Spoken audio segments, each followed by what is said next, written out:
Hello, hello. Good evening. Welcome to 5G Hub, everybody. Come on over. Come grab your seat. We're about to get started. We'd love to have you all here before we get going. For those of you that don't know me, I'm Salar Tagazadeh, responsible for this space. So good to see so many familiar faces, some new ones. As you know, we do this speaker series thing now once a month, typically on this last Tuesday of the month. And it's so good to see everybody here, get everybody together. Love the energy in here. But we're here to let you know that we're here to innovate with you. We're here for you to innovate with us. We'd love for you to submit any ideas, any projects you might have that we can work on together. Ultimately, we want to grow this 5G ecosystem, right? And all these great ideas, great capabilities, what the network can do, what your ideas to the table. But hope you enjoy the discussion. Tonight's an exciting one. It's probably my favorite one, but I'm biased. But yeah, come on over, grab your seat. We'll take a couple minutes here to watch our sizzle before we get the discussion going. Again, thanks for being here.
Good afternoon.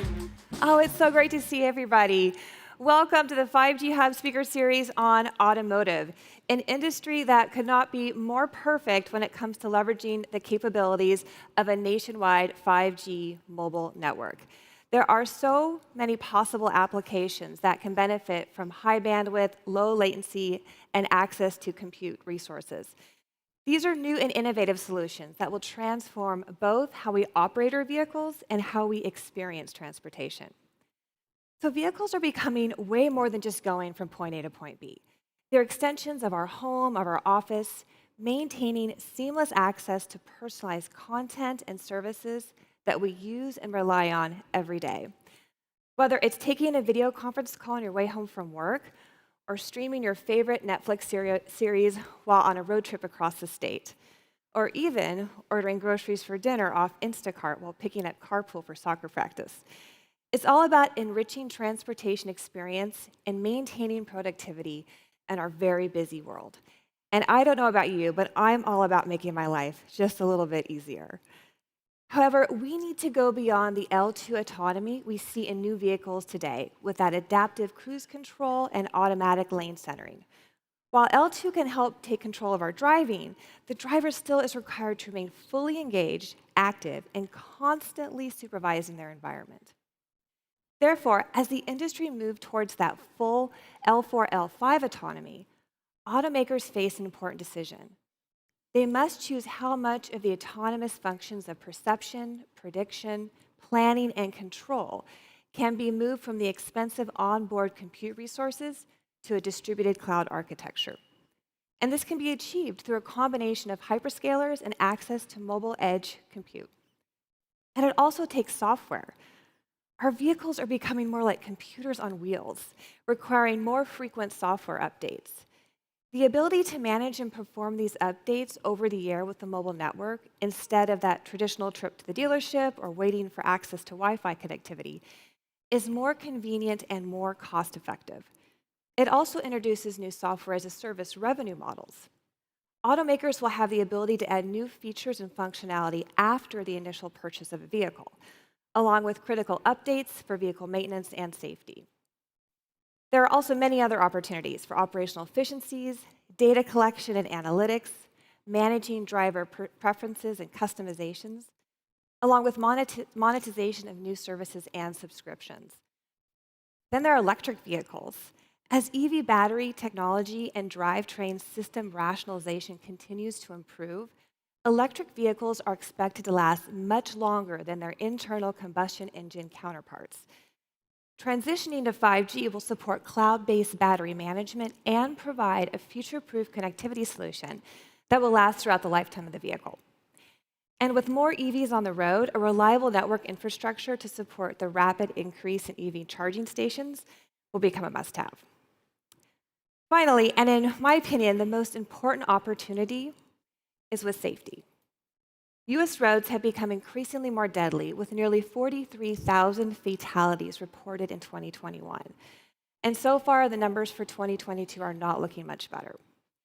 At T-Mobile, we're very optimistic about the near-term safety benefits that can be delivered by connected vehicle solutions, or CV2X, cellular vehicle to everything technology.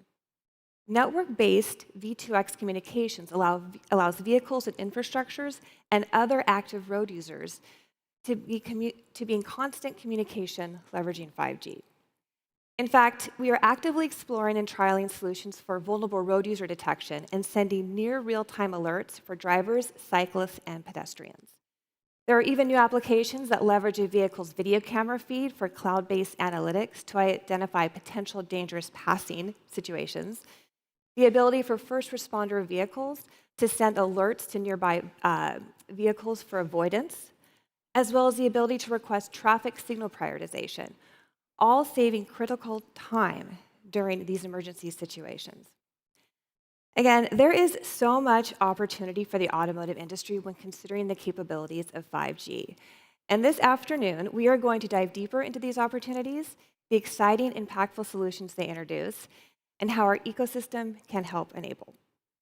So let's now fasten our seatbelts and get started, and please join me in welcoming our panelists out on stage.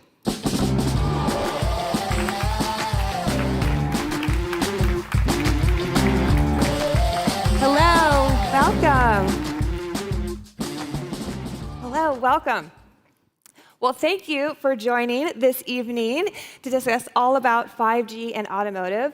We have some incredible panelists that I'd like to take a moment here and introduce. First, we have Frank Weith, North American Region Engineering Director for Connected and Mobile Services at Volkswagen Group of America. While at Volkswagen for 16 years, Frank has also been appointed President of Ventec LLC, a newly formed joint venture company between Volkswagen and Aras. He is responsible for defining strategies in vehicle technologies, IT infrastructure, business partnerships to support customer experience, and business initiatives and operations. Jim thrives with identifying future technologies and partnerships needed to support new business models and new revenue opportunities. Welcome, Frank. Thank you. Erin, thanks for having me. Wonderful. Next, we have Gari Martin, who is Senior Director of Product Management for Automotive and Autonomous Product Vertical at T-Mobile for Business. Gari leads a team of visionary product managers who are developing and commercializing disruptive products and solutions for the automotive industry. Gary's had several key leadership positions over her 18-year career with T-Mobile, and for the past 8 years, Gary's focus has been on growing the IoT and connected car with delivering disruptive products such as Volkswagen Carrier of Choice and BMW Magenta Drive. Thanks for joining, Gary. Thank you, Erin. Pleasure to be here. And then we have Jim Misener. Jim is the Senior Director, Product Management and the Global V2X Ecosystem Lead for Qualcomm. Jim and his team helped to develop and execute Qualcomm's CV2X deployment strategy across all global regions. In his previous roles at Qualcomm, Jim led the automotive standards team. Jim has a strong reputation and experience in delivering dozens of technology projects with large-scale safety impact, being a pioneer in vehicle highway automation and vehicle safety communication, and has led the initial definition of what constitutes digital infrastructure. Thank you for joining us, Jim. Welcome. It's a pleasure to be here as well. Wonderful. All right, so we are going to go through the same agenda we've done before. I'm going to start off asking our panelists a few questions. Then I'm going to turn it over to the audience, so get your questions ready here in the room. And for those of us joining online, please be sure to step up to the mics and go ahead and submit your questions into the chat. All right, so let's get started. Awesome topic. So when we talk about 5G and automotive, what would you guys say what are you most excited about, or what has the most potential? So I'll start. I think you look at the most potential, first and foremost, like you mentioned, it's about safety. There's a lot of new technologies that we're developing in the vehicle to keep the cars on the road, as well as to identify, simple example are lane markings, collecting road data, feeding that up into the cloud, sending another enhanced version of that data we sent down to really show road markings. So in essence, we're putting a layer over the camera system to say previously you didn't see one, now you do see it. And that type of innovation and technology all requires high speed, high bandwidth, the ability for us to download it in the vehicle, apply that technology, and first and foremost, keep the car on the road. A lot of the deaths are because of cars leaving the road, and anything we can do to enhance that capability is important for us to apply that technology. In the case something does happen, we have already traditional telematics services when it comes to safe and secure and sending out emergency response systems to support our customers in that time of need. So it enhances really where we're at safety-wise, making it a little more active safety opposed to passive safety, and then seeing where that evolves to. Wonderful, thank you. Gary? Just like Frank, I'm very excited with all of the possibilities when it comes to safety. I'm very excited with anything and everything that's coming in terms of an immersive in-cockpit experience. And then where I get exceptionally excited is when I see some of these new features or some of this new technology actually hit the road. So today in the hall that we are in, there's a vehicle out there marked Halo. This is basically a real life use case that has gone past the testing phase and is ready to hit the roads. And when anything like that happens, in this case, it's a teleoperation driving use case. When I see the technology that we've been playing within the lab, stretching what can be done, and actually it's out there and it's performing and it's ready to start benefiting the people that we made it for, that's when I really get excited. So Yeah. I share the perspective. And safety has been a guiding light in how I dedicated my career. And so it still is. And I'm happy to be on stage with panelists that have the same ethos. But one thing that's important to note is that what does 5G give us? We've had safety tools. We've been slowly developing them. There's another new tool in the toolbox, and a very important one, because it takes the safety from the ego vehicle up to the cloud. And so the connectivity services, the connected services that are engendered, include obviously the types of wide area communication, a big pipe to provide the safety services that Frank talked about. Moreover, though, it provides an incentive for people to really want to talk to the cloud for other reasons. So the collateral benefits that follow safety are exciting as well. Personal mobility, mobility from a city perspective of moving all the cars around. Those are all exciting opportunities that 5G networks can provide. Wonderful. Yes, I love safety, and I think there's so much opportunity, especially when you see some of those numbers of, just still from just a community, whether it's within the vehicle or pedestrians or cyclists, we can do better. And I think coming together, whether it's with this technology and this collaboration, that we can really make a difference. Yeah, and there's even, use cases where imagine you blow a tire, you're on the side of the road, the weather's not so good, and being able to really communicate to the cars around you, sending out that beacon that says, hey, careful, there's something up there that you've got to be aware of. For me, that's a real case with my twin girls. I live in Michigan. They decided to go skiing in West Virginia, and daughter blows a tire. It's through the Poconos. I'm like, where are you? She's like, well, I'm on the exit ramp. I'm like, no, you're not. You're going to keep driving that car. You're going to get off the exit ramp, and you're going to find a hotel and change your tire. Just alone that danger, right? And there's companies that are complementing in that case. What can we do with the networks to broadcast and enhance the signal that there is something wrong, that there's an event that occurred? So there's a huge potential there for us to get better, and just something as simple as that. Yeah, I love the example that you gave earlier, too.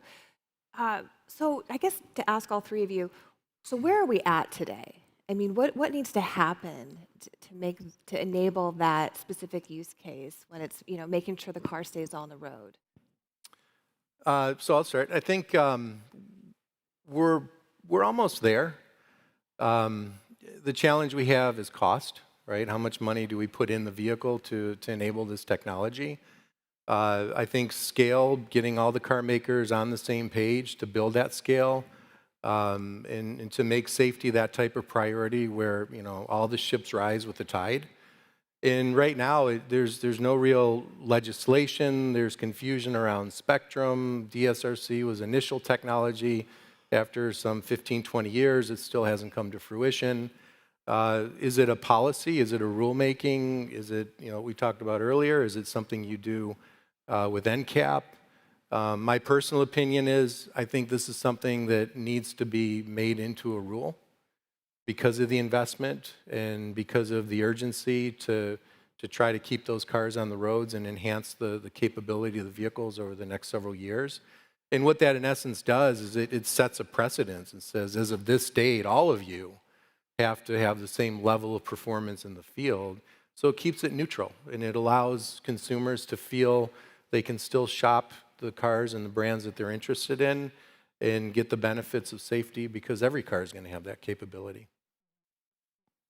I agree with everything Frank said. Today, a lot of new vehicles leave the production line at the equivalent of L2 ADAS. And with 5G, we're actually starting to see some very interesting advancements. We are starting to see situations in which perception, prediction, planning, and control actually can be taken outside the vehicle, can be offloaded to the cloud. Data can be sent over a network, and a decision can come back fast enough to lower the price, reduce the number of sensors, reduce the number of LiDAR and camera required to actually operate the vehicle. And that is a very exciting development for me. It will be the factor that essentially makes technology affordable. In order for things to work, we need an intelligent transportation system. We don't need the car makers alone. We need the infrastructure to come to play as well, and that's where some regulations, or at least some guidance and standardization needs to play a role. So you have the opportunity to meet with many automakers in your role at T-Mobile. What would you say is their biggest requirements when they're considering integrating 5G? And maybe what misconceptions do they have? There are several themes. As you know, basically producing a vehicle is as complicated of a manufacturing process as it gets. I can't think of anything more complex to manufacture, probably a rocket, and then cars immediately after that. So usually production cycles are lengthy. That means that essentially technology needs to be fairly mature before it can be baked into a vehicle. As a result of that, automakers in some cases become late adopters versus early adopters of certain technologies.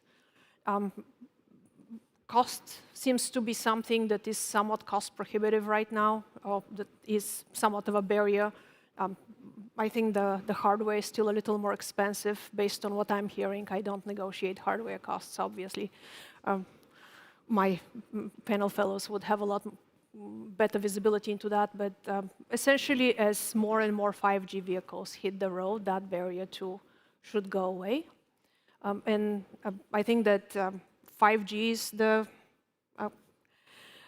cool thing every OEM is talking about. A lot of OEMs have it on their roadmap already, implementing it as we speak, so it's definitely coming. And you make a good point too, and we were talking earlier, the amount of testing for these vehicles, right? It's more than probably what we do on our phones. I mean, Absolutely. Way more. It's probably years that you have to put into. Maybe you can comment on that in terms of what that process looks like. Yeah, I mean, the validation cycle, to what Gary was saying, if you look at when we start innovating the technology to when it actually hits the market, it's 5 years, If we're really pushing that technology, it could be within 3 years, depending on the scope. But keep in mind, there's at least a year and a half, in testing even starts 2 years, right? We've got our build cycles that we go through.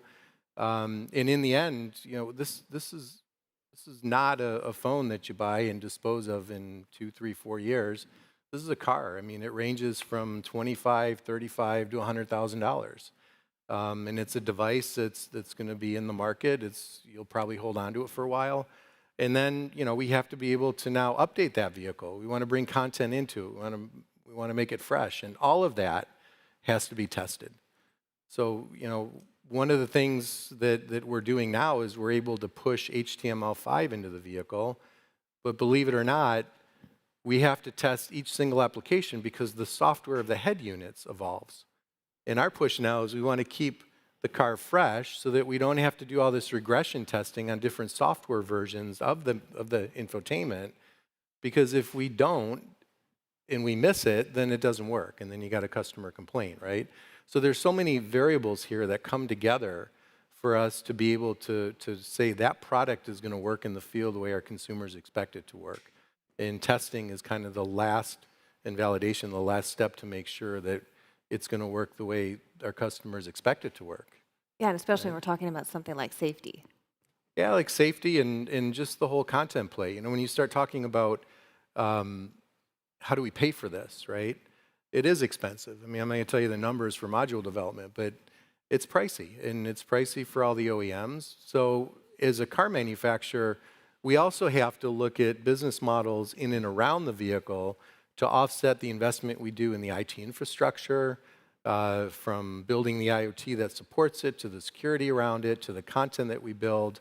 What is the cost to the consumer, right? We just can't conceive it and then price it in the car. We've got to figure out a way to balance that cost so that we generate secondary revenue to offset the MSRP pricing. And we've done some pretty creative things in that space to manage that cost and to move it into the household. And I guess I'll do my carrier of choice pitch. So one of the key enabling technologies that Volkswagen's launched, and we're the first OEM to do this globally, is we enable our customers the choice to pick which mobile network operator they want for their vehicle. So T-Mobile is a strong partner of ours in that development, as is Verizon. And those two carriers have changed their paradigms in how we do business and how we manage a phone line for the car and how we do the billing process. And what that, in essence, has done is it's opened up a channel where I think 5G is going to have a huge opportunity to bring in aggregated content and to work with our customer base. And your customer base is T-Mobile. You've got your own customer base, then they're loyal. And how do we bring that loyalty into the car? And how do you leverage that as a partnership between our two products and our two brands to build cool content that goes in there, but it also helps generate revenue to pay for this infrastructure cost and development that we need to continuously evolve the vehicle and make them safer down the road. Absolutely. Jim, I'd love to hear your thoughts on kind of where we're at and some things that Qualcomm is doing to Well, help. I have a lot of thoughts. But let me just backfill on safety, since it's important and it set the foundation for Absolutely. this discussion. So when you say what it is and whether it requires legislation, so I used a toolbox analogy before. Let me use a fruit basket one, because fruit is good for you, right? So when you talk about the type of safety that the network can help enhance, that's a very interesting and fruitful piece of fruit. But when you talk about what legislation could do, that's a different type of V2X, which is at certain frequencies that has undergone, and I spend a lot of my time thinking about it and working through this. But when you add them to, it's a fruit basket. So when you talk about what it is with safety, we have to talk about what the network can provide and what other types of technologies, be it onboard, be it direct communication, what they can provide. And the heterogeneity of it is what provides you layers of safety. So what does Qualcomm bring to this? So let me, certainly we bring a chipsets that can satisfy all the above. But what we have, and this is the good news with 5G, is that we have a huge demand for our 5G chipsets from OEMs who haven't yet announced, right, but they do design awards. And certainly just today, we we've announced something called the Snapdragon Automotive 5G modem RF Gen 2. So that's a mouthful. But what it does is it provides both basically with one chip that type of 5G connectivity at high data rates, and importantly, APIs to the cloud. And then it also provides that CV2X direct communication in one solution. So we view ourselves as underpinning the commercial aspirations, but importantly, the safety need that all of us have on the road.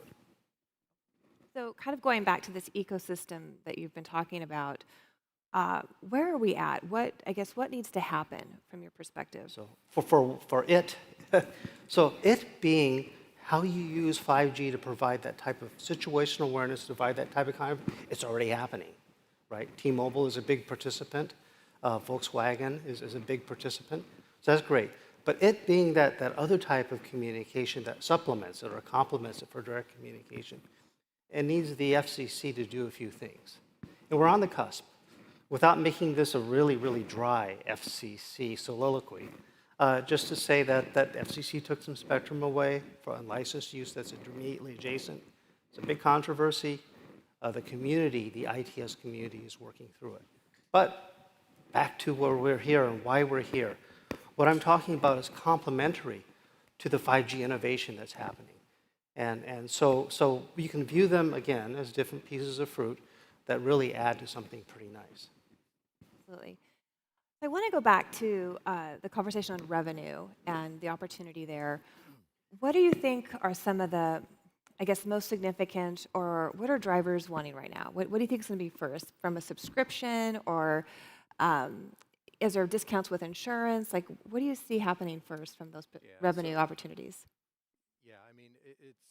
Am I still live? You are. Okay. So it's. Let me back that up a little bit, because in order to enable that machine to generate revenue, you need infrastructure. And one of the things that we did at Volkswagen a couple years back is we threw the baby out with the bathwater, and we built a completely new back-end infrastructure that's IoT-based for the car. And with that, we also created a developer platform that integrates APIs. We could literally take any content out there that's API-driven. We could bundle these APIs together to build an experience, and then we could sell it as unique content for VW drivers to basically say, here it is, we've got an e-store platform where we can sell that, maybe a one-time $5, $10 fee. You can use it on any Volkswagen you have, and it just downloads directly to your vehicle, and you've got it in the cockpit of your car. That's where we're at. So the infrastructure's there. We already have built all these relationships around the vehicle. So we have the partnerships with insurance. We're monetizing data, obviously with customer consent. We follow the rules there so that customers don't feel uneasy about how their data is being used. We're looking at other mobility models. We're building out car sharing models, not us building car sharing ourselves, but reaching into the existing ecosystem and leveraging the companies that are in there to say, hey, you know what? Why don't we enable our VW consumer to post their vehicle into your ecosystem and rent their Atlas out for a weekend? We'll share credentials. We've got OAuth capabilities. We can tell, we'll share where the car's located, enable them to unlock the vehicle, and then take the car, spend a weekend with it, return the vehicle, locks up, it expires, they lose access. The benefit for us is a great way for our customers to maybe lower the cost of their lease payment or purchase payment, but it helps us bringing customers into the cars that never would have considered a Volkswagen, right? It's a win-win, because now someone drove an Atlas, and we can probably go back and give them a coupon to the nearest VW dealership and say, hey, did you like that Atlas experience? Come on in, test drive one. So it creates a dialogue. And these are kind of these intangible business cases that we look at, not just for trying to sell more cars, but also creating that sustainable business model around the vehicle. We have a relationship directly with T-Mobile through the Wi-Fi. It's in both our interests to have content go through that channel that consumers want. And there's a B2B relationship that we created that helps monetize both our businesses to build that sustainability. Our goal is we don't want to price everything in the car.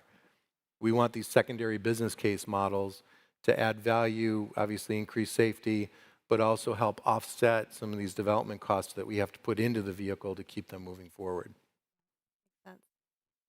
In terms of where network operator would play in the entire value chain, what we've done is we've basically exposed our connectivity through a very robust set of APIs.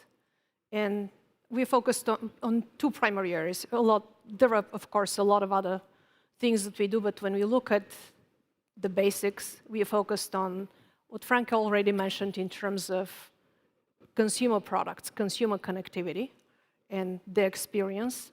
And we've done everything within our control to provide our consumers with the experience of their choice. We allow them to switch their vehicle away from T-Mobile if for any reason they're not happy. We don't want to hold them hostage. But B, for the customers that we already have, for our loyal T-Mobile customers, we allow them, as a part of the Carrier of Choice program, to add their vehicle to their existing phone plan. So the card becomes just another line on their account. And for customers that don't want to do that or don't already have a T-Mobile consumer plan and love their current carrier but would like to have their car on T-Mobile's network, we allow them to essentially add that vehicle or create a brand new line for that vehicle. So it's an independent account, a brand new line of service.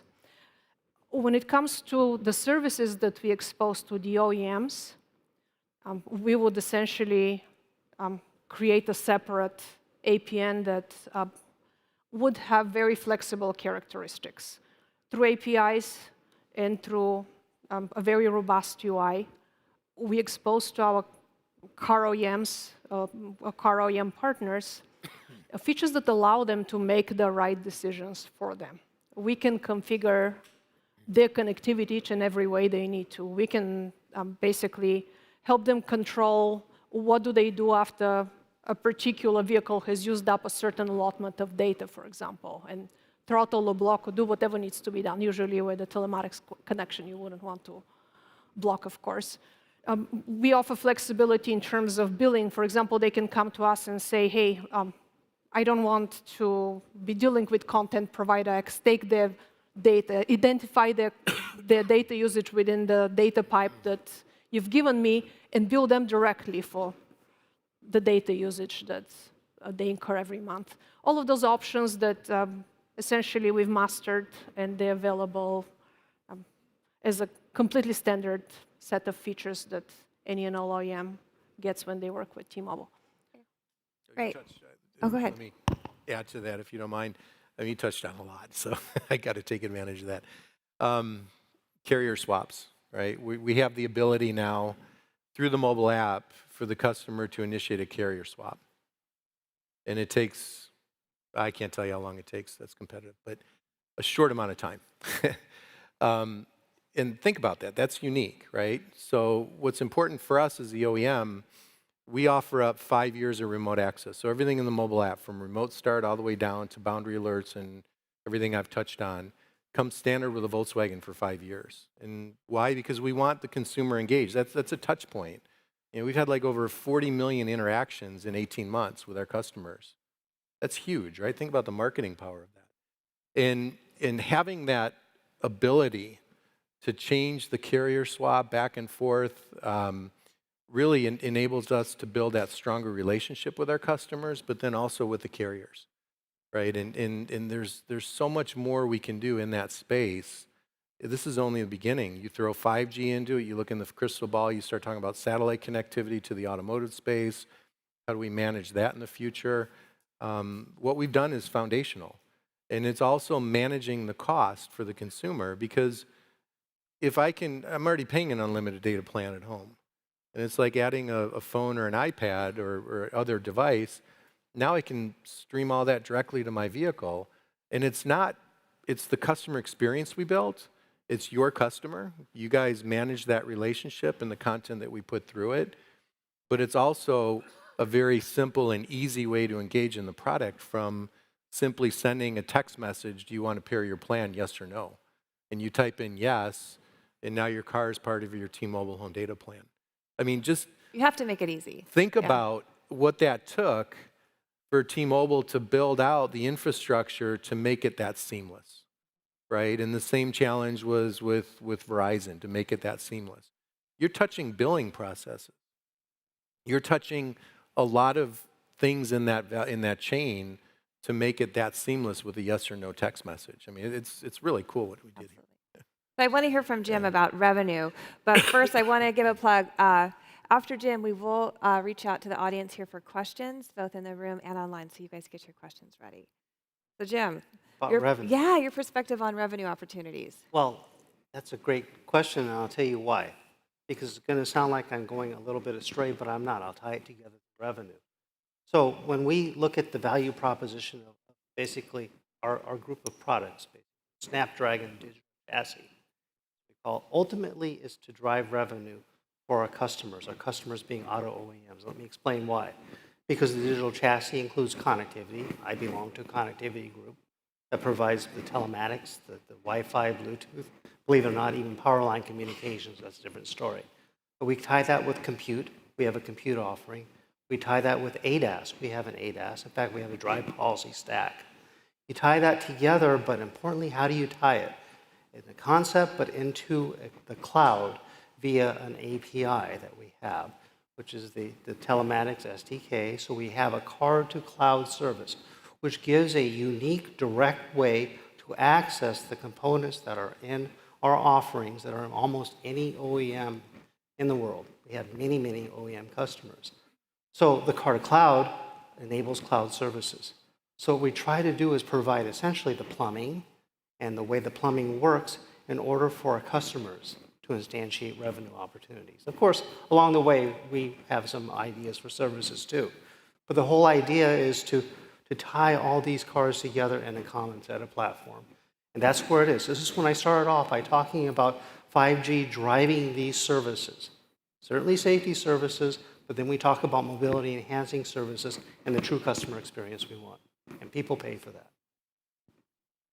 All right, let's turn it over here to our room. Do you guys have any questions for our panelists? Yes. Usual suspect is here.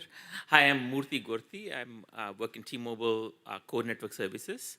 Very interesting set of problem statements that I've heard amongst you all. A fantastic discussion.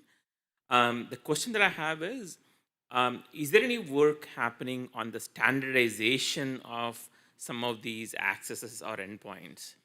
Just as a use case, it's not sufficient for Volkswagen to spearhead and provide something, right? The other cars would have to have the same level of compatibility, if you will, be it the close communication that this gentleman referred to or the cloud communication, right?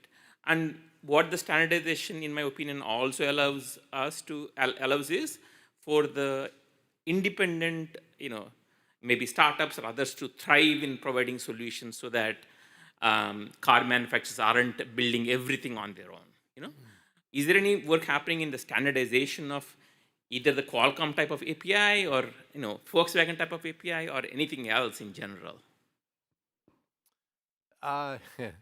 They say necessity is the mother of invention, right?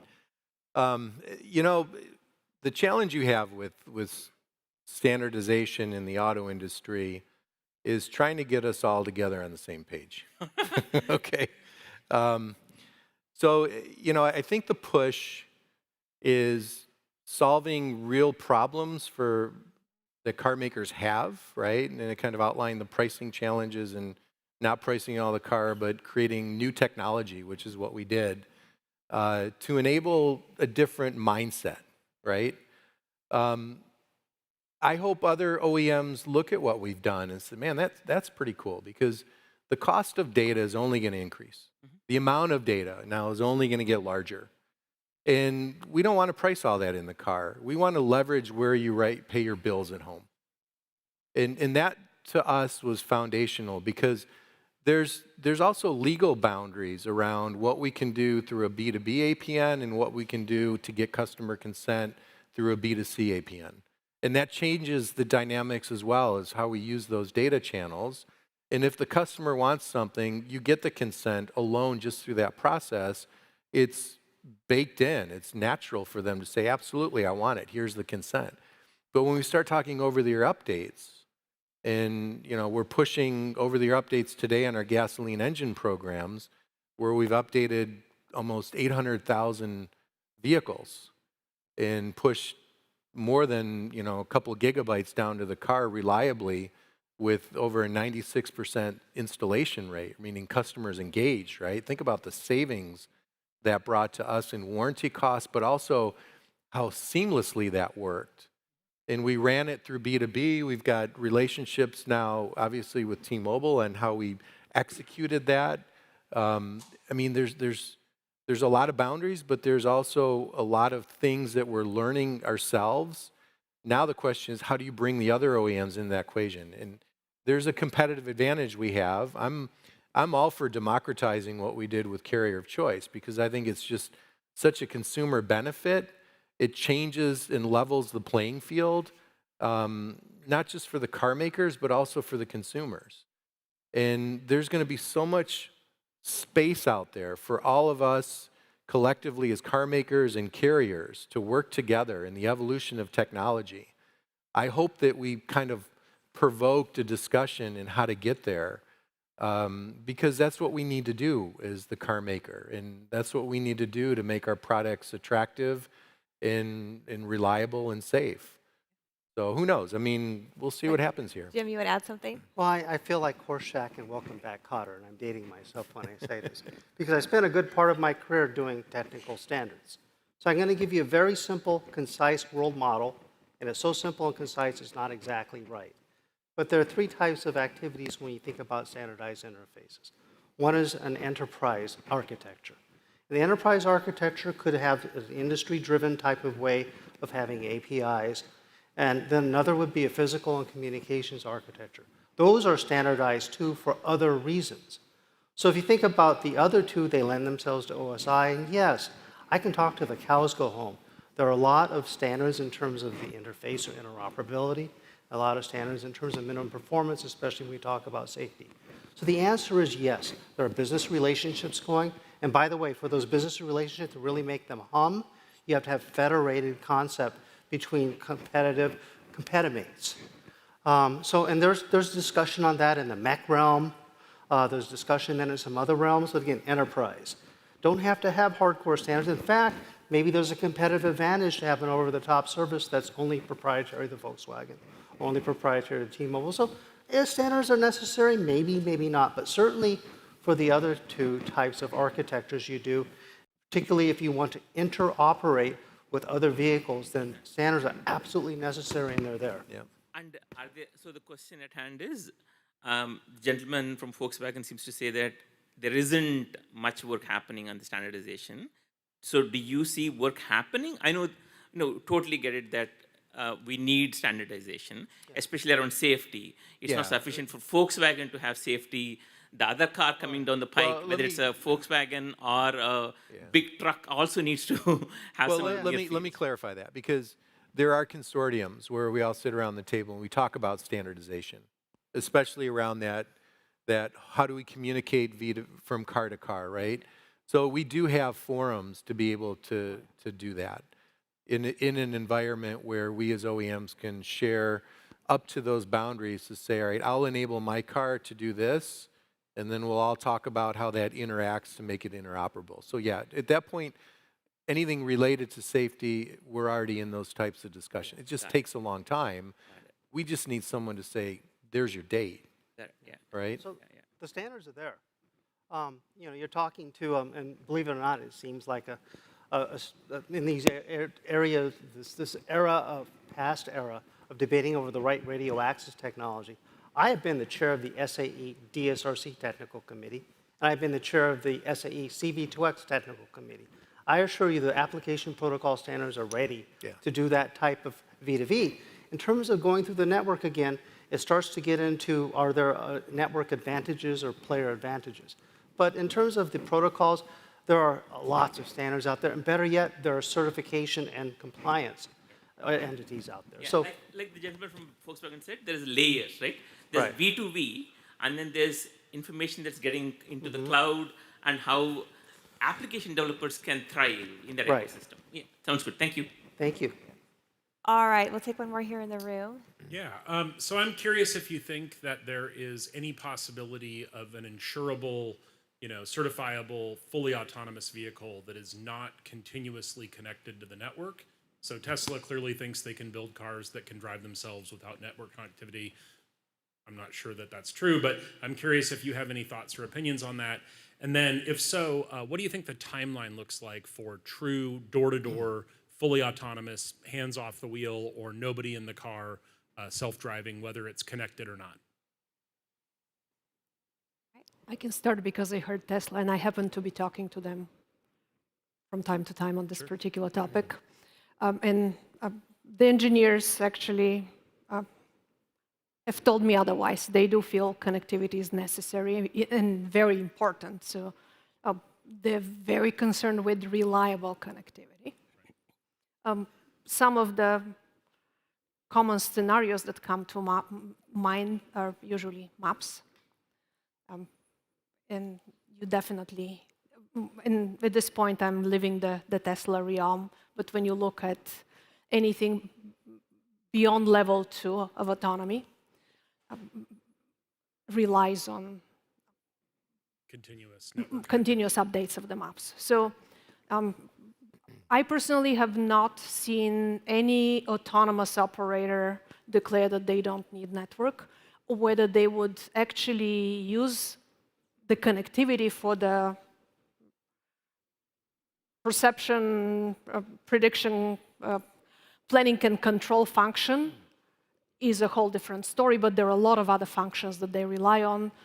Another very common example is, for example, over-the-air updates. Tesla, since we mentioned it already, is a vehicle that tends to update its features pretty frequently. A lot of OEMs rely on over-the-air updates to save us a trip to the dealership for a recall, and so forth and so on. Yes, a lot of the over-the-air updates happen over Wi-Fi for economical reasons, but there are a lot of vehicles that don't live in a garage. People who live in apartment buildings, for example, park on the street overnight, and when there's an over-the-air update, it will have to come over a cellular network. Then again, there are critical updates that may not be something that can wait until a vehicle is parked in a place where it has access to Wi-Fi. So those are just some very simple examples why connectivity is very important. Not to mention that it's pretty nice to use your phone to lock and unlock your vehicle, to do remote start, open your trunk, and so forth and so on. Some of the little niceties that we all used to, and that's usually enabled through some type of connectivity. So I can't really speak to what Tesla thinks is viable or not. But what I can say is that technology has limitations. And I'm going to give you my personal opinion on this. But I honestly believe that you have to look at other industries. You have to kind of benchmark where we are as a car maker to other evolving technologies out there. And for me, the first thing that comes to mind is the drone industry, right? The drone moves in the XYZ plane. If a car goes in the Z plane, you got other problems, but at least it moves in the XY plane, right? And then I mentioned earlier road markings, right? We're capturing all that data, and we have the ability now to go down a dirt road and find lane centering and show the optics of that car that, hey, there are two lines and you're right in the middle of that thing, right? But one of the key things that you need is redundancy in systems like that. And for me, connectivity, not just the terrestrial network, but also the satellite network, has to bring a level of redundancy, reliable redundancy into this space so that we can run those cars like slot cars. And we can run them with high-definition maps where we know lane centering, and we have the ability to update the map in the vehicle instantaneously if we have to, so that if the bridge is washed out, that you're not going to drive into a river, right? Because you can't go there anymore, right? So connectivity is going to be a vital part of autonomy. And how do we marry now the concept of satellite connectivity to know as a redundant system where the car is traveling? Take a look at what we've built here with carrier of choice and being able to swap SIM profiles. Mind you, we do that with a soldered SIM. We're not swapping SIMs in and out of the car. This is embedded SIM. And how do we take that to the next level where the car is constantly sensing which network do I have the most robust connectivity over some stretch of time so that it does that swap and then it goes to the next one and it goes to the next one. And you have a system that can manage itself, that can predict itself, that has the capability during that swap to ensure that there's always robustness in the connectivity channel. That to me is going to be a huge game changer in the future. Because think of all the sensory we already have in the car, and Gary, you mentioned it, right? How much more sensory do we have to pack in this thing to make sure that, we're not running over somebody's cat? We got to be able to make sure that it's cost effective, leverage and maximize technology and the evolution of that to take cost out of the vehicle, but make it a better product through connectivity and managing other costs so that we start whittling down this thing to make it affordable to get to the autonomy. So that's just my 2 cents worth on that. So we definitely need connectivity, but you need an answer to your second question still about full autonomy, right? Yeah, so how far out really is it? I know. Chat GPT came 10 years earlier than I expected it to, right? I'm curious, how far out are we really to true autonomy? Well, I'm going to take that one by dancing. So, All right. and I'll tell you why. Because, back to the earlier definition, what is it? So, what both the other speakers talked about, Jack and Gary, is that you refer to something called operational design domain, simplifying the operational design domain. So if the operational design domain is made simple and you had high definition map, local dynamic map information provided by connectivity, it will come sooner. For example, if you take into a limited access road or freeway that is well controlled, that you know what it is, then you could have a high degree of autonomy soon. If it doesn't exist, it's ephemeral, and that high degree of autonomy that we all dreamed about will come much later. So this chat GPT world might have a parallel if the conditions are good. So what does it take? It takes a robust carrier network, it takes robust adoption, and it takes the road infrastructure owner operator to be part of that in order to accelerate. Otherwise, this full autonomy that you talk about will happen quite a bit later. But consistently, I think all of you said continuous connectivity, or effectively continuous, maybe with momentary gaps, is a must-have to get to that state. No momentary gaps. Well, what about None. a tunnel, though? Like satellite won't work in a long tunnel or something? I mean, do you... Yeah, well, again, that's where you have the optics. Your car has the peripheral. Your tunnel's only this big, right? Right. That's what we're talking about, right? And who knows? You can run cellular through a tunnel, right? You can put repeaters in there and you're all set, right? But no amount of onboard compute will make up for the lack of network connectivity, because there's so many reasons why you would need that. So thank you. Yeah, yep. All right. Yeah, All right. onboard compute, man, that's a whole nother discussion. All right, so I believe we have a couple questions online. Yes, we do. One of them was around autonomous vehicles, and I think you guys just answered it masterfully, so thank you. The other question is from Matthew Moreland around, the question is, it's in many little bits, so I'm going to try to do my best to summarize. But essentially, if there is vehicle component failure while driving, is there a part that networks and technology can play in notifying other vehicles of such, disaster or incident up ahead, and how can that interface with police and fire stations to let them know ahead of time, essentially increasing that, reducing that time for communication? And maybe also share if there's anything underway already, something that exists or not yet. Yeah, I mean, you're talking about VDAX, right?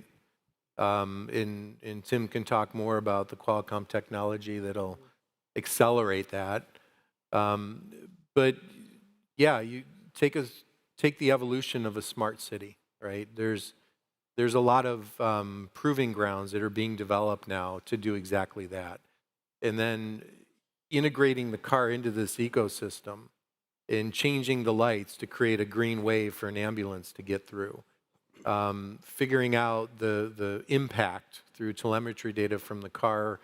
Do I send a chopper and fly to a Trauma 1 center, or is it a minor accident where the local hospital and the local authorities can manage that? So those types of activities are already going on. We've already started touching on some of the streetlight information we're getting into the cars. You know, Audi has that in their vehicles. It's not yet tied to the 5G network or the way the network works, but the beginnings of those technologies have already started. I think as it evolves, you know, there's what comes to mind is M-City at U of M. It's an urban playground for us car makers to go there and experiment with our vehicles and create, you know, there's scenarios. They have virtual people walking across the street, and you know, that's the beauty about Michigan. When it snows, everybody wants it, right? So then it goes even further, where you have the American Center for Mobility, which is a bigger playground, where you know the cell providers are there. You've got the automakers there. There's some, you know, high-speed testing, and then there's even a corridor of all the freeway networks in and around Detroit to be able to experiment what this world would look like in a 5G or in a close to autonomous driving environment using this V to X infrastructure that's being evolved. So, Tim, Maybe I take a different stab at it, because I have a complementary point of view. Because when I heard your question, I thought you were talking about advanced automated collision warnings, collision notification, AACN. You may know one of the commercial products is OnStar. So it goes to public service answering point. You know, I can make everything boring by calling it an acronym, a PSAP. But then that notifies your emergency responder who gets there. So that already is a network-based, modem-based type of Mayday and emergency alert. That exists, as you all well know today. If you're in Europe, it would be eCall, and it would be mandated. We at Qualcomm are in 240 million cars globally, in large part because eCall was basically the instigator, the spark that made people realize there's a lot of value to connectivity way back 20 years ago. So, you know, fast forward today, we got that. When we talk about V2X, different layer, different than network connectivity in terms of the near-term Mayday, but there's something called an emergency event notification, where was the standards guide. That's standardized. So basically, you can have that as well. But so there is basically a whole, excuse the pun, spectrum of opportunity to include what happens today, to include these aspirational things that you're talking about that are experimenting with, and all the way through different types of communication. They all add together. All right, thank you. All right, so we have another one here in the room, please. Am I audible? Here you go. Yeah. Hi, I'm Tanuj Sood. I work for device certification. My question is more to the operator or the automotive manufacturers here, which is more from the marketing and revenue model perspective. Like we have phones right now, which comes on contract. I go to T-Mobile store, I buy a phone with them. You said that if it is a new car, it'll be a new line of connection. So if I buy a car on a contract, do you see that as happening, or a business model anywhere that can work or not? I can start. Yeah, why don't you and start? I'd be very curious to hear what Frank and Jim might think about it. Essentially, when a car leaves the dealership, pretty much every single one of us has experienced an offer being immediately extended to us for a number of free services. Among them is a monthly subscription, usually for some data plan. And based on how much you're willing to pay for a vehicle, that usually varies between a free month and a free year. And then you find yourself into basically being offered subscription options to prolong your subscription. So subscription is absolutely the way to approach solving that problem. And based on the tier of the vehicle, based on the experience that the car OEM is trying to build, it's pretty much the norm these days. So are you asking a subscription model for the ownership of the whole ownership of the car? So I go to a T-Mobile showroom. Yeah. I don't go to Apple store. Right? I buy a phone on contract from T-Mobile. Right? Do you see that as a model? I buy a car on contract from T-Mobile.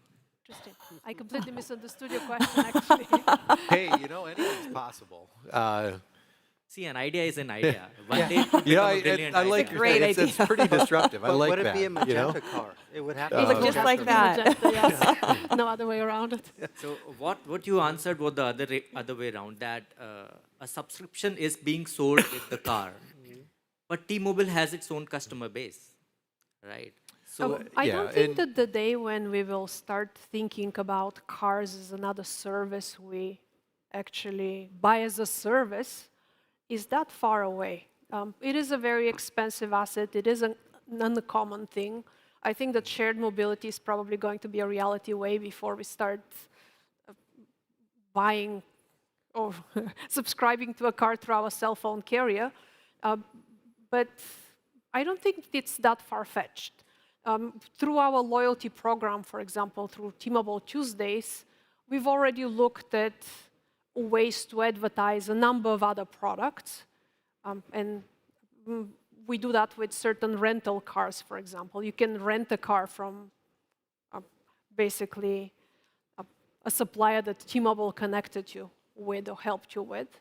And having a carrier-facilitated car buying experience is not impossible down the road. And brief second question, like you mentioned, cross carrier. So do you see the cars right now, if we have one line of T-Mobile and my car is connected to that, so are we seeing the cars being connected to multiple operators through multiple lines in the same car? No. No.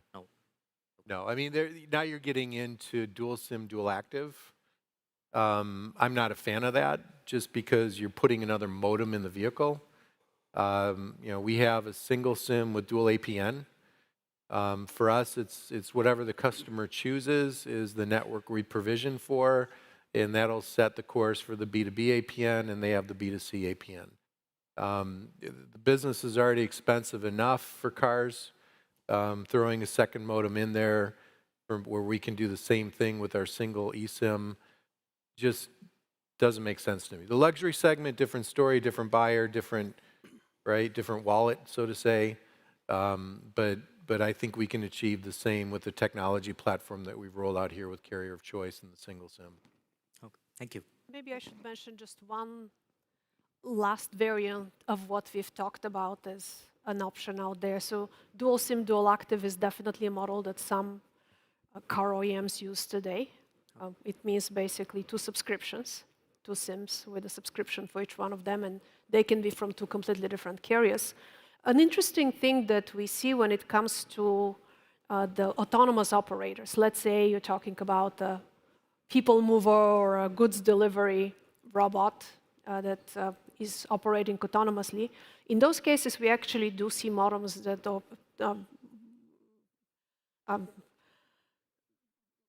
pieces of equipment, TCUs, ECUs that have multi-modems in them, a tri or a dual model. And I've seen actually implementations that are as robust as being able to assess which is the strongest network as frequently as every 12 seconds and decide if they need to be using somebody else as the primary. Very expensive, very resource consuming, but it is possible. I've seen people push the technology that far. If every use case warrants it, absolutely not. Yeah, let me add to that. I think the challenge you have is you want to make it an easy technology to use. It almost has to just work itself when you buy the car. And if it doesn't work, you want to make it available through mobile. So they can just, we're doing this all the time. So what's a little bit of technology, sprinkle it in there, and car works, right?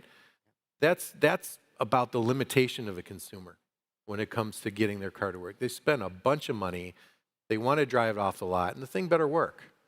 And that's what's powering the difference between some of the stuff I see coming out of Europe, not to say that's bad, it's just different. They have different rules and laws.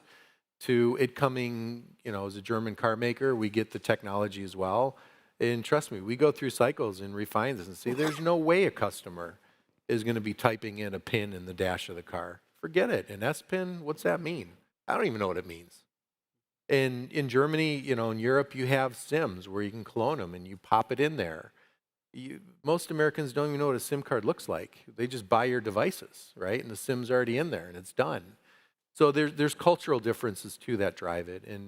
And for us, it's about the ease of use and getting consumers engaged and using the product, making it simple to open up that data pipeline so that we can just build content and make it more of a unique experience for that customer.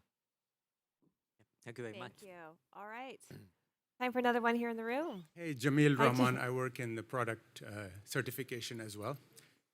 There's three areas in this discussion, right? One is the technology. The second is what does the consumer want? The third is regulatory and the cost of the car. So for the first part, I'm very happy to hear that the lower layers technology, the protocols, all standardized, stable, not the blocker in this discussion. So the second is to T-Mobile maybe, and to Volkswagen, is what does the consumer really want? Have there been focus group discussions, things like that? We just automatically jump to entertainment a lot of times because it's easy, and also because it's enhanced mobile broadband. That's part of the 5G that comes with it. But it's really the 5G latency that's the key here, I think. And I would venture that the consumer really wants safety features rather than entertainment in cars. The third discussion is, in the bill of materials for a car, how do you reduce that? Could you use previous discussions with government about safety features that are already in cars that the government subsidizes somehow or shares the cost of that with auto manufacturers? Is that a precedent that could be used in this case as well? When it comes to government regulations, Otto, I mean, we know how to handle this stuff. We want to work with our peers in the industry to build safe products. We don't need government regulation. I'm not really a big fan of that. I think we know we're building safe product, and it's in all of our interests to make sure the product's safer, first and foremost. So I kind of lost my train of thought. What was the second question? For me, as a consumer, right, and as a taxpayer, if my taxes go to traffic lights, for example, on the streets, could the automaker make the same kind of arguments to government, saying, city infrastructure for my car to work with the city sensors and all those other things? Can that cost be shared between the automaker and government? Well, now you're talking about smart city infrastructure, right? For me, that's a play that could vary state by state, right? I don't know if it has to be federally mandated, but that's a play of how do we evolve our infrastructure in this country to be able to accommodate this new technology that cars are preparing to be able to digest and use. So I'm a big, take Detroit. I love that city, man. I grew up around there. You talk about grit. You talk about just rolling your sleeves up and getting stuff done. Detroit is a whole different city than what most people see or think of today. I mean, you go downtown, it's happening. One thing they did with the infrastructure is every single streetlight has Wi-Fi in it. And they built that from the ground up. Plus you've got the fastest bandwidth that's buried in the freeway in Woodward Avenue that they built, where they put the trolley car for high-speed data transfer. So those are the moves that cities have to do when they start building infrastructure. Put that in there, because it's cheap to do it at that point in time than to retrofit it. And then work with the car makers. I mean, I think Detroit's going to be one of the smartest cities in the country, because you've got all the automotive makers there. You've got all the engineering tech centers, not just domestic, but Asian. I mean, they're all there, right? Nissan's there, Hyundai's there, Toyota's there. And that's like the focal point for the auto industry. And look what Ford Motor Company is doing with the renovation of the train station and what they're building there. They're going to put 5,000 engineers in there to focus on a smart ecosystem and electrification. Look at what the state of Michigan's doing in the investment. It's awesome, right? And these are the things that initiate the government, the state governments, to bring technology and to bring the industry closer together. So I think those are the initiatives that are well-spent money. I think mandating it to say, hey, make that street light communicate to my car and charge the taxpayer, I'm not a fan of that. Yeah, I think my struggle here is, do we ask the consumer what they want, or do we build it and they will come? That's where I lost my train of thought. Thank you. So, there's market research and kind of, they do it, so we got to do it, right? I mean, there's no real innovation in that. That's just keeping up. I'm an engineer, and as an engineer, it's about innovation. And sometimes there's stuff that we do that really dazzle the customer. It's like, holy shit, look, sorry. It's like, wow, look at that, right? Check that out, that's really cool. And there's that aspect of knowing when to take that risk, because we can sense the value behind it. And carrier of choice was not an easy thing to drive, right? It took many trips to say, hey guys, we want all the bands for the carriers in the market in this module. We want to certify it across all the networks in this country for all the bands. That took years.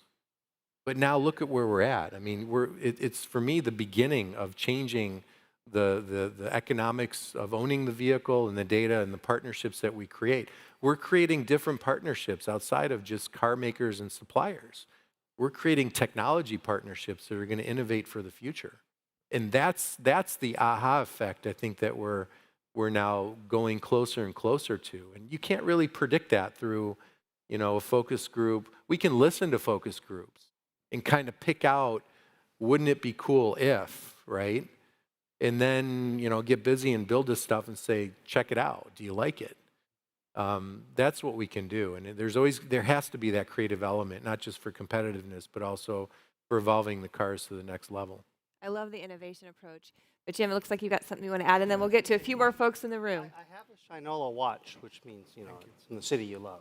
But just to maybe to answer your question a little bit more directly, there is something called the Infrastructure Investment and Jobs Act, or the Bipartisan Infrastructure Law, which is, if you just take apart transportation, that's $570 billion over 5 years. That's generational investment on the infrastructure, but no mandate.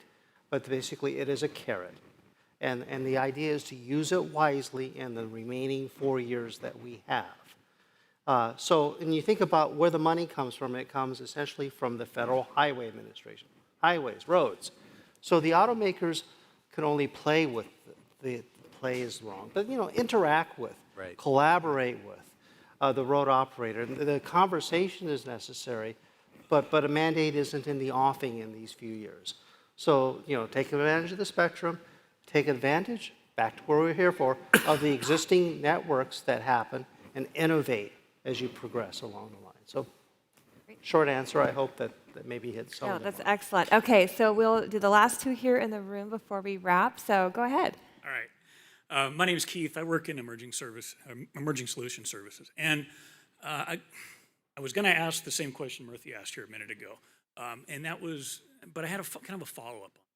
So in regards to non-connected cars, right, in regards to standards, one of the things that I guess would be kind of frightening to me, when you think about connected cars and you think about we talk a lot about the B2B and the B2C, but the C2C interface, right, when you're talking about cars sharing data with other cars on the road, what's frightening to me is you think about the car that's 25 years old that's not sharing any of that information. And you're driving down the Pacific Coast Highway and you come around a bend and there's a car on the side of the road, right? I think the imperative thing is that, the really important data to share between C2C is that location, course, and speed, so they can kind of calculate where they're going to meet coming upon one another, whether they're stopped in the road or they're coming towards you. And my question is more along the lines of where the United States is as opposed to the rest of the world in sharing that information and mandating legacy vehicles to share that information. Has there been any standardization in other parts of the world or forward-looking for the United States? I know, gentlemen there on the right, you were talking about being on some SAE panels. And has there been any conversation about that? Oh, yeah. I mean, in my day job, which I guess I'm part of right now, I have global responsibility. So I can tell you just a little bit without, running over time. But so what you're talking about is broadcast ad hoc short-range communications. So when you, and that, that's a function of the square of the market penetration, because you have to be there and the other car has to be there. But if you're talking about sharing data through network services, that's a different story. They have different functions, different tools in the toolbox. One is a hammer, one's a screwdriver. They're both interesting and important. So in terms of going through the network, that's an enterprise deal. That's happening right now. There's a whole bunch of data being shared, being crowdsourced, being used for traffic management, being used for personal concierge mobility.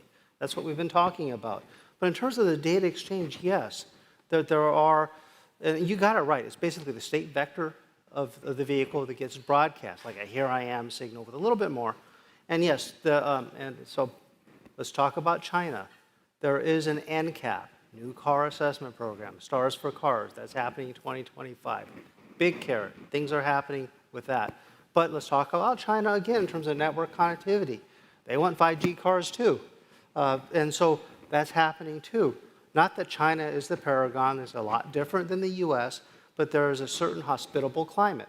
In the US, there could be hospitable climate. Finally, let's talk about Europe. And there's many markets, talk about India, Brazil, whatever, we can talk about that during the break.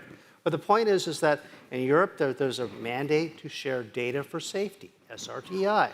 So there is kind of a motivation, a little different, regulatory environment, to bring that data to the cloud and then to share it. So again, different models, it's all approaching, but the common thread is that connectivity is happening in different forms, and it will happen at writ large fairly soon because of all these vectors. I guess the question that I have is, a vehicle that's manufactured after 1996 in the United States has OBD2 in it, right? So Yep. is there any forward-looking requirement for something similar to like what we have with our, what do they call it, sync-up drive, right? Yeah. Where you have a vehicle that has that connector, it plugs into the vehicle, and then Could. it can share that. It could, but the OBD2 port will get you a proprietary message to the CAN bus, but that means the OEM has to participate. But electric vehicles aren't going to have that. So we can talk a lot about various very specific instantiations. But if you take a step back, there's some way, and innovation, this is an innovation center, it will happen, but maybe your product will have to evolve. Thank you. So let me comment to that. Waze, right? You already have crowdsourcing coming in saying, hey, there's a car on the side of the road, and I'm amazed at how accurate that is. Even the police, right? And, hey, there's a, but to answer your question, if you look at how many new cars do you have to have in a market in order for the technology, for the vehicle-to-vehicle communication technology to be effective, right? So if you have 2 million, if you have a market of 2 million vehicles, how many of those have to really be connected? Is it 1.5 million? Is it like a third of them, a half of them, 3/4 of them? That becomes the question, because if you look at new car sales and you look at the 70, 80 million cars that are on the road today, and we're only selling 17 million a year, it's going to take you a lot of time to build that critical mass for that technology to actually work. So you're going to have the aftermarket in it. And then I think, and I'm just kind of brainstorming here, but look at 5G, look at where it's going, look at the devices, look at what we can do to integrate maybe older vehicles into that infrastructure and build, maybe partner with the OEMs to help nurture some of these older vehicles into that ecosystem. I mean, there's things we can do, and I think the aftermarket is willing to drive that. But I think once we know exactly what the direction is around V2V and how that's going to work, then you're going to see an acceleration, I think, in that aftermarket to drive the technology. Yeah, I sort of look at it like, seatbelts, right? When did they become mandated? It was within my lifetime, right? But you're hard-pressed to find a car built in the 40s and 50s that doesn't have seatbelts now. So I was just wondering if we were looking at mandating something like that going, if you've heard anything. Well, NHTSA has specifically said they're not going to mandate V2X, so And so they had an FMVSS, Federal Motor Vehicle Safety Standard, proposed in the Obama administration, but that kind of went away. And so we're sitting here right now looking at the coalition of the willing, and maybe someday an NCAP, but as we've heard, car makers generally don't want to be regulated. Safety is a prime mission anyway. And so, I can't prognosticate the future, a little fuzzy, but your questions are great. V2V is the ultimate goal, but there are several steps we can take before that to start realizing safety. All right, so much. thank you. I want to be sensitive to time, and we can continue these great conversations in our networking happy hour after. But let's go ahead and take this last one in the room. You've been very patient with me. Go ahead. Actually, my question was partially answered. Oh, So my perfect. question was that only, that do the standards take care of backward compatibility, like through, because you have a phone in the car which has 5G, or you have an OBD. So my question was exactly that. Well, maybe I can answer it. Standards are like great, and I made part of my career, paid my mortgage, but really what's important is the product implementation.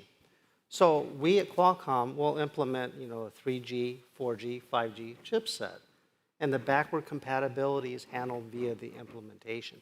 Particularly if we have different radio access technology. I know not everything is analogous to that, but the point is that, particularly with safety, if it's on the road, it has to talk for 15 or so years to other vehicles.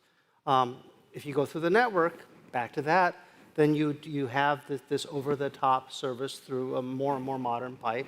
So lots of ways to handle service continuity with evolving technologies. Thank you. All right, so I believe we do have one more question online since they're not here for our happy hour afterwards. So we'll go ahead and take that one, Solar. Yes, thank you. The question is for Gary, but she'd like to hear from others if you have an opinion to share.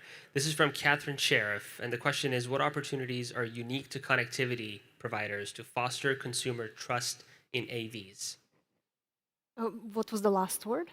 In autonomous vehicles. Autonomous vehicles. Excellent question.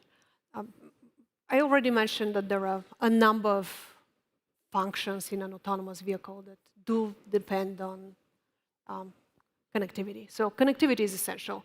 I don't see a world where basically an autonomous vehicle is designed from the ground up to operate without relying on connectivity. I think that we all have to be cognizant of the reality that at some point connectivity may not be available for some reason. And every single implementation of an autonomous vehicle that I've seen thus far involves certain fail-safes. So every single algorithm I've looked at basically has a branch that says, hey, if the vehicle loses connectivity and doesn't know what to do next, safely get off the road and stop. When it comes to basically features, 5G is the next big technology we have at our disposal. 6G will come, and it will probably push the envelope in ways we can't even start thinking about. But in 5G, some of the things that are becoming a reality as we move to standalone, none of the standalone features are in production vehicles today, obviously. But what we're experiencing in the lab, in our basically use cases that we are currently studying, when you look at network slicing, for example, you can control over 20 parameters of a connectivity, which allows basically mission-critical capabilities to get dedicated set of bandwidth that doesn't interfere with anything that the user is doing, and ensure that the safety of the operation of that vehicle is protected, regardless of the rest of the conditions of the network.